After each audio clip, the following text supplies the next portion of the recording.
Bonjour à tous. Pour me présenter rapidement, je suis Laura Soisson, je travaille à l'INRAE à Rennes et je travaille donc auprès de Jean-Marc Roussel à la coordination du programme scientifique sur la cellule. Je remercie les organisateurs de m'avoir invité pour venir vous en parler. On va quitter un petit peu le Rhône. C'est bon. On va quitter un petit peu le Rhône pour se rendre en Normandie. La Cellune, c'est un des 4 fleuves côtiers qui se jettent dans la baie du Mont-Saint-Michel. C'est un fleuve avec un bassin versant de plus de 1000 km², avec de nombreux affluents, et on va retrouver ce bassin versant sur 3 départements, donc la Manche, la Mayenne et l'Ille-et-Vilaine. Le problème sur ce bassin versant et sur le cours principal de la Cellune, c'est qu'il y a eu au début du siècle dernier la construction de 2 barrages hydroélectriques. Le premier, le barrage de La Roche-qui-Boit, qui se situe le plus à l'aval, qui fait 16 mètres de haut. Et le second, le barrage de Vezins, un peu plus grand, qui faisait 36 mètres de haut pour plus de 100 mètres de large, qui avait été construit. Et les 2 barrages étaient construits pour l'hydroélectricité et fonctionnaient en binôme. Je dis fonctionner au passé parce que, en fait, maintenant, depuis 2020, le barrage de Vezins a été complètement détruit. Ce qu'on peut voir sur la photo, c'est une photo de 2020, donc on voit encore un petit peu la cicatrice de la présence de ce barrage. Et le barrage de La Roche-qui-Boit devrait suivre prochainement, puisque son démantèlement est prévu pour l'année prochaine, avec tout d'abord une phase de vidange au printemps qui ensuite enchaînera sur le démantèlement complet du barrage. Une des raisons pour laquelle ces barrages ont été complètement effacés, c'était parce qu'ils entraînaient une rupture des continuités écologiques. Ils se situaient tous les deux relativement proches de l'embouchure, ce qui rendait 700 km² de bassins versants non accessibles, notamment à plusieurs espèces de poissons migrateurs. Sur la Cellune et les fleuves côtiers de la baie du Mont-Saint-Michel, on retrouve principalement 5 espèces, le saumon atlantique, l'anguille européenne, la grande alose, des lamproies et la truite de mer. Et donc tous ces poissons se retrouvaient bien entendu bloqués par les barrages. On a aussi bien sûr un blocage au niveau du transport sédimentaire de l'amont vers l'aval. On est sur un bassin versant avec un fort potentiel érosif, et donc tout ce sédiment se retrouvait bloqué dans les lacs de retenue derrière les barrages. Donc cette décision de restaurer les continuités écologiques par l'effacement des barrages, elle n'est pas toute récente, elle date d'il y a déjà quelques années, et elle a fait l'objet de nombreux débats politiques, sociétaux et aussi écologiques. Donc pour rapidement vous le présenter, parce que c'est un contexte assez complexe, on peut dire que dès les années 2000, il y a eu donc un questionnement sur l'effacement de ces barrages, avec notamment un vote local donc dans le cadre du SAGE de la Cellune en 2005. Et également en 2009, suite à la mise en place de la trame verte et bleue dans le cadre du Grenelle de l'environnement, une décision d'effacement des barrages, avec tout d'abord un non-renouvellement des concessions à EDF pour les barrages. Donc cette décision elle avait été prise à cette époque, et malheureusement elle a été interrompue en 2014. Il y a eu une forte opposition locale au projet qui a réussi à atteindre les portes du ministère. Et donc, il y a eu une interruption ministérielle de ce projet d'effacement qui, en changeant de ministère en 2017, a finalement repris. Donc, en 2017, il y a eu l'arrêté ministériel signé pour l'effacement des 2 barrages sur la Cellune. Et donc, comme je vous l'ai expliqué, le premier des 2 barrages a déjà été démantelé et le deuxième devrait suivre. Donc moi, ce que je vais... Et là, pour vous montrer juste les photos, c'est des photos qui montrent un petit peu les différentes étapes du démantèlement du premier barrage, donc le barrage de Vezins. Moi, ce dont je vais vous parler aujourd'hui, c'est le programme scientifique sur la Cellune, qui en fait a débuté dès les premières décisions en 2012. Il y a tout un groupement de scientifiques qui se sont réunis et qui se sont positionnés un petit peu sur ce cas d'étude avec cet immense laboratoire à ciel ouvert qu'offrait la Cellune, pour essayer de comprendre un petit peu le processus de restauration de la vallée. Donc ce programme scientifique, il a 2 objectifs principaux. Le premier, c'est vraiment de comprendre les mécanismes de restauration de la Cellune et aussi de sa vallée, puisqu'on ne va pas s'intéresser qu'au cours de la Cellune, on va s'intéresser à l'intégralité de son bassin versant. et in fine d'apporter des recommandations, donc de servir en fait de retour d'expérience pour les gestionnaires dans la restauration des cours d'eau, pour potentiellement d'autres projets similaires dans le futur. C'est un projet qui s'inscrit sur le long terme puisqu'il a débuté en 2012 et pour l'instant on a une visibilité jusqu'en 2027 au niveau des suivis scientifiques. Donc on va diviser 3 phases principales qui sont inséparables du chantier. Donc une phase d'évaluation qui s'est maintenant terminée, où on essayait de comprendre comment la Sélune et son bassin et sa vallée fonctionnaient avec les barrages. Actuellement, on est dans cette phase un petit peu de transition, d'effacement, puisque un des 2 barrages a été effacé, le deuxième devrait suivre. Donc on essaye de voir à court terme un petit peu ce qu'il se passe dans la vallée, et surtout essayer d'anticiper la prochaine phase, qui sera la phase de restauration, donc jusqu'en 2027. Ce programme, il implique plus d'une centaine de scientifiques depuis son début. Juste pour vous montrer rapidement, ici, on a essayé de centraliser un petit peu tous les laboratoires de recherche en France qui se sont impliqués depuis les débuts du programme. Et également sur le bas, je vous présente aussi les partenaires du programme, puisque ce programme scientifique est financé donc, par l'Agence de l'eau Seine-Normandie, par l'OFB et également en partie par les instituts de recherche pour les personnels permanents. Et donc nous, on travaille sur le programme scientifique et la partie chantier est gérée donc, par les services de l'État, dont la DDTM de la Manche, et EDF pour le deuxième barrage, celui de la Roche-qui-Boit, qui en fait est toujours propriété d'EDF. Donc pourquoi autant de personnes impliquées? Parce que depuis ses débuts, ce programme il s'est voulu multidisciplinaire. Donc on a essayé de diviser un petit peu tous les suivis en 3 thématiques principales. Donc pour vous présenter rapidement les axes de recherche de ces thématiques, dans la partie dynamique du territoire, on va s'intéresser à la perception et l'appropriation du projet. Donc on va apporter une dimension sciences humaines et sociales, vraiment, en essayant de comprendre ce que pensent localement les gens, comment ils se l'approprient, ce projet de restauration. Quels sont aussi les critères de réussite et d'échec de ce projet. Également, on va regarder l'évolution des usages, puisque bien sûr, les barrages étaient présents depuis déjà plusieurs années, donc il y avait tout un réseau d'usages qui s'était mis en place, et l'évolution des paysages. Et également, donc, la configuration des collectifs locaux, et également internationaux, puisqu'il y a de nombreux groupes et ONG internationales qui se sont intéressés d'assez près à ce projet. Pour la partie sur la dynamique fluviale, on va s'intéresser aux flux d'eau, de sédiments et d'éléments chimiques. On va également s'intéresser à l'évolution de la morphologie du cours d'eau et de ses berges, puisque notamment avec le chantier, les berges sont grandement impactées. On va aussi s'intéresser à la qualité de l'eau, qui était aussi une des raisons d'effacement de ces barrages. On avait des proliférations de cyanobactéries dans les lacs de retenue, donc on regarde aussi l'évolution de la qualité de l'eau et les échanges entre la nappe et la rivière. Et donc pour la 3e thématique, sur les biocénoses, on va s'intéresser à la biodiversité du cours d'eau, de ses berges et également de son estuaire. Et pour cela, on va regarder un petit peu comment la vie végétale et animale se réorganise tout au long du processus de restauration, en regardant le fonctionnement des écosystèmes et leur résilience. Donc pour ce faire, ce programme scientifique s'est doté d'un observatoire.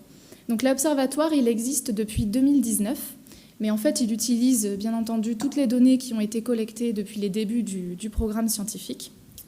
Donc rapidement sur cet observatoire, en plus on vient d'obtenir donc, des financements pour le prolonger. Donc pour l'instant, cet observatoire est prolongé jusqu'en 2024. L'objectif, c'est de fournir un suivi environnemental sur le long terme, en se concentrant sur, donc d'après les 3 thématiques, sur différents points, les poissons migrateurs, mais également des bioindicateurs comme les biofilms photosynthétiques, les macro-invertébrés benthiques ou les macrophytes. On va également regarder la végétation sur les berges, les communautés dans la zone estuarienne, puisque avec l'ouverture des barrages, on va restaurer un petit peu les échanges avec la baie du Mont-Saint-Michel. Donc on va regarder les changements que cela entraîne. Et aussi les écrevisses, parce que dans le bassin versant de la Sélune, on a des communautés d'écrevisses natives et également une grosse communauté d'écrevisses invasives. Donc on suit leur front de colonisation. Pour la dynamique fluviale, on a des stations de suivi qui sont mises en place pour suivre les flux sédimentaires, chimiques et hydrologiques, et également des suivis sur la géomorphologie du cours d'eau et le transport des sédiments. Et enfin, donc, pour la partie dynamique du territoire, on a mis en place un observatoire photographique du paysage. Donc les photos que je vous avais montrées de l'évolution du barrage de Vezins sont issues de cet observatoire photographique. Donc on a différents points dans la vallée où on est allé régulièrement prendre des photos depuis 2014, ce qui nous permet d'avoir une belle illustration de l'évolution du paysage. Et enfin, l'objectif final aussi de cet observatoire, c'est de mettre à disposition l'ensemble des données qui sont collectées. Donc notamment de l'observatoire, mais on va aussi intégrer toutes les données issues des projets de recherche. Et pour ça, on a mis en place un système d'information qui s'appelle SI Cellune, qui a été mis en place en 2020. Donc il est toujours en cours de construction, puisqu'il y a beaucoup de données à rentrer, beaucoup d'informations à rentrer. Et l'idée, c'est donc à la fin d'avoir cette accessibilité publique pour que tout le monde puisse voir l'ensemble des travaux qui ont été effectués. Et au-delà de l'observatoire, depuis ses débuts, le programme scientifique s'articule autour de différents projets de recherche. Il y en a environ une vingtaine qui se sont succédés depuis les débuts du programme. Je ne vais pas pouvoir vous les présenter tous, malheureusement, parce que ça prendrait beaucoup trop de temps. Donc ce que je vais faire, c'est rapidement essayer de parler de certains, notamment, et ça a été évoqué ce matin, les problèmes de communication autour de la mise en place de projets de cette envergure. On a une équipe de l'Université de Paris-Nanterre qui travaille donc dans la thématique dynamique du territoire et qui s'est intéressée un petit peu à ce que pouvaient penser les habitants de la vallée de la Sélune de ce projet de restauration. Donc pour ça, ils ont organisé des concertations, des ateliers avec les locaux également dans les écoles, des études de documents historiques, d'archives, pour essayer de comprendre un petit peu les usages de la vallée, donc comment surtout les lacs de retenue étaient utilisés et exploités par les locaux, et voir un petit peu avec eux quelles étaient leurs craintes et comment ils voyaient un petit peu le futur de la vallée, puisqu'elle va grandement changer. Donc notamment, ils se sont rendus compte qu'il y avait différents collectifs qui s'étaient organisés, des collectifs qui étaient plutôt en faveur de l'effacement des barrages et des collectifs qui étaient contre l'effacement des barrages, principalement au niveau local. Et en fait, ce qu'ils ont également vu, c'est donc cet intérêt à l'international qui s'est manifesté sur cet effacement, qui faisait une sorte de confrontation entre ces différents collectifs. Donc leur travail, là, actuellement, c'est un projet qui est en cours. Ils essaient un petit peu de comprendre le rôle de ces différents collectifs sur le futur projet. En fait, il y a un futur projet de territoire qui doit se mettre en place, et donc essayer de comprendre un petit peu le rôle de ces collectifs. Et quand on parle de communication, ils ont, dès les débuts du projet, mis en place des enquêtes pour essayer d'évaluer la qualité de l'information qui avait pu être reçue au niveau local. Comme on peut voir sur le diagramme, la population locale s'est montrée relativement insatisfaite face à la qualité de l'information, ce qui a amené cette forte opposition au projet et un petit peu les difficultés qui ont pu être rencontrées dans sa mise en place. Donc, puisqu'on est aux journées migratoires, je vais vous parler aussi dans la dynamique, dans la partie sur les biocénoses, du suivi du retour des migrateurs, donc qui est plutôt attendu dans la vallée de la Sélune. Donc pour ça, on a différents outils qui ont été mis en place. Donc on va avoir, qui sont à la fois inclus dans le cadre de l'observatoire et aussi dans le cadre de projets de recherche, des suivis d'indices d'abondance par pêche électrique, donc sur les différentes espèces de migrateurs, avec des prélèvements de tissus, des suivis de frayères, et également de l'utilisation de l'ADN environnemental, de la télémétrie ou des caméras hydroacoustiques. Donc pour vous présenter rapidement certains outils, la télémétrie fait l'objet d'un projet de recherche qui est actuellement en cours et financé par l'OFB. Donc pour l'instant, elle se concentre sur le saumon atlantique. Donc les chercheurs vont aller capturer et marquer au niveau de l'embouchure les saumons lorsqu'ils remontent la rivière. Ils vont les équiper donc des émetteurs et suivre un petit peu où est-ce qu'ils se déplacent dans le bassin versant. Donc les petits points rouges, en fait, ce sont des saumons qui avaient été marqués en 2019. Et ce qu'on peut voir dans le petit cadre jaune, c'est qu'il y a un groupement de saumons Et si on regarde en fait de plus près, c'est que ces saumons, ils ont été repérés au pied du barrage. Et en fait, bien entendu, ils n'ont pas pu passer. Donc ce qu'ils ont fait, certains, c'est qu'ils ont fait demi-tour, ils sont allés dans d'autres affluents situés à l'aval du barrage, ou même certains sont retournés dans la baie du Mont-Saint-Michel et sont rentrés dans un autre fleuve côtier qui se situe juste au-dessus, l'Assé.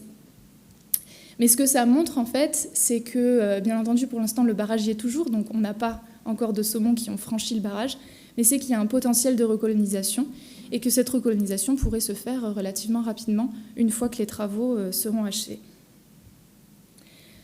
Ensuite, on a un suivi par caméra hydroacoustique.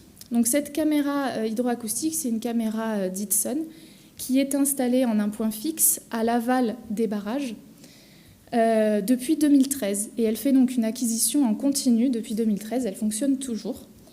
Donc cette caméra, elle va émettre un signal sonore et on va pouvoir voir d'une rive à l'autre en fait tout ce qui se passe. Nous, on s'intéresse principalement à la faune aquatique et notamment aux migrateurs pour essayer d'évaluer un petit peu le potentiel migratoire sur le bassin versant de la Sélune.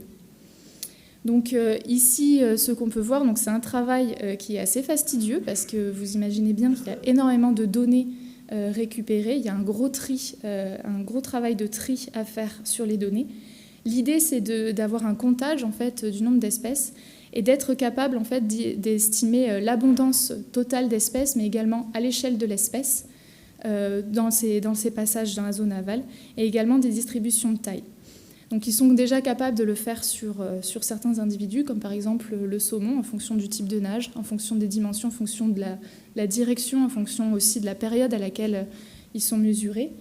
Mais c'est un travail assez fastidieux actuellement, donc on a plusieurs personnes qui travaillent sur la mise en place de modèles donc par machine learning pour essayer un petit peu de simplifier aussi le traitement des données. Et enfin, un dernier type de suivi qui vient tout juste de rejoindre notre programme scientifique, c'est l'utilisation de l'ADN environnemental. Donc, il vient de rejoindre le programme scientifique cette année, en 2021, et il va être intégré à notre observatoire. Donc, on avait fait au printemps des essais sur d'échantillonnage. Donc, on a défini 30 stations sur l'ensemble du bassin versant. Donc, on ne va pas regarder seulement la Sélune, on va regarder aussi ses affluents principaux et au niveau des zones de confluence.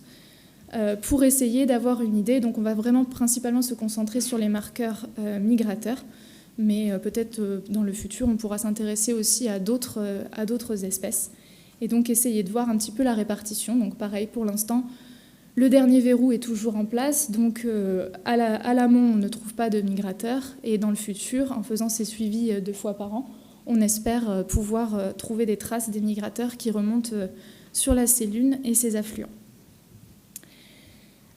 Donc pour conclure rapidement, ce programme scientifique sur la Sélune, il se veut être une boîte à outils qui permettra de fournir en fait un retour d'expérience le plus complet possible avec cette comparaison avant-après assez longue.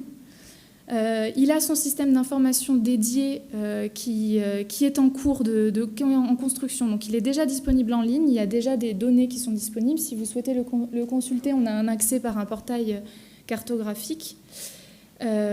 Et dans le futur, il va continuer à grandir et intégrer l'intégralité des données. Et donc, bien sûr, je vous en ai présenté qu'une seule partie. On a encore plus de suivi et de projets en cours ou achevés ou à venir sur la Sélune pour essayer de comprendre un petit peu tous les mécanismes de restauration. Si vous souhaitez d'ailleurs en savoir un petit peu plus, on a un site internet. Et sinon, vous pouvez me contacter directement et je vous remercie pour votre attention.